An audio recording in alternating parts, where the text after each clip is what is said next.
faccia? No. Può l'onore rimettervi uno stimpo? Non può. Né un piede, no, né un dito, no, né un cappello, no. L'onore chirurgico. E dunque, una parola.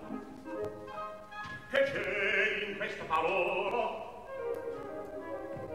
Nell'aria che vola, ben costruito.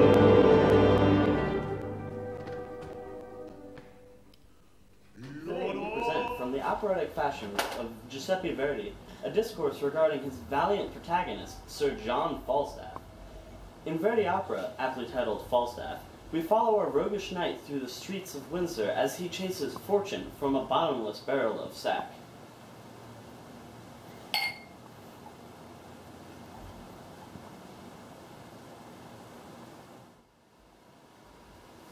Verdi's opera titled Falstaff was originally inspired by a work of William Shakespeare. Like Shakespeare's other works that Verdi adapted, he primarily integrates the plot from the play, The Merry Wives of Windsor. The protagonist is Sir John Falstaff, who also appears in two other plays that Shakespeare had created. Falstaff in Verdi's opera is arguably more complex than the generic stock character we find in The Merry Wives of Windsor. Upon writing the honor monologue, presented at the end of the first scene of the first act, Verdi uses his musical prowess and also integrates aspects of the monologue in Part 1 of Henry IV to more deeply characterize the familiar character from Elizabethan comedy. In the honor monologue, Verdi uses his skills as a composer to musically convey Falstaff's emotions. He uses chromaticism and exotic-sounding chords and harmonies for emotions that can be perceived as negative, such as disgust, contempt, or anger. The use of music to convey emotions adds greatly to the complexity of the character of Falstaff. The word ruffians, for example, is sung at the interval of a half-step. Immediately, the orchestra echoes the half-step in the ominously sounding low strings, driving home Falstaff's contempt. Immediately afterwards, Falstaff's anger is apparent when he exclaims, "Ye dare to prate about your honor." This line is sung around an unresolved diminished seventh chord. As Falstaff continues to sing about sin and vileness, the orchestra accompanies him with more diminished seven chords in the strings. Whether genuine or contrived, Falstaff suddenly gains a bit of musical reverence when he petitions for heaven to close an eye. Here the music is melodious and largely diatonic, accompanied by lush-sounding strings.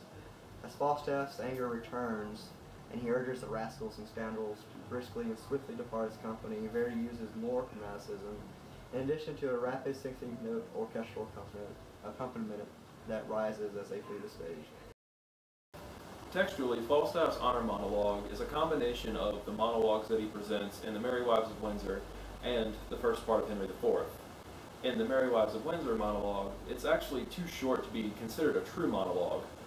In that, the parts that Boito retains in his Falstaff monologue are Falstaff's verbal abuse of his taggers-on, in the Italian would be pistola and bardolfo. And he also retains Falstaff's rejection of honor in the form of his inability to precisely nail down what honor is for himself, because he has to constantly change it in the face of God to meet his needs. In Falstaff's honor monologue in the first part of Henry IV, we see a more cynical but also a more worldly Falstaff. He uses the word honor in expressing the ineffability and worthlessness of the word, saying that it's just a word, it's just nothing but empty air. And that shows a more cynical Falstaff. But then if we consider the context of his speech as he's about to walk off to war, in this speech, Falstaff offers several medical metaphors. He rhetorically asks if honor could set a bone, or mend a finger, or replace a hair. But in so doing, he expresses his cynicism and his mortal fear for his life on the battlefield.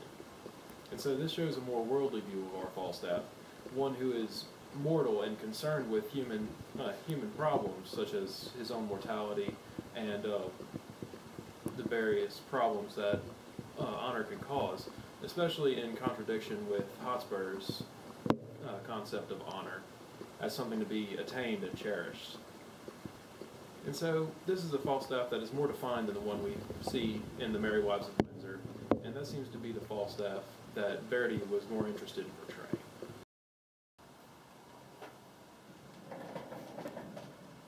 I do begin to perceive that I have been made an ass.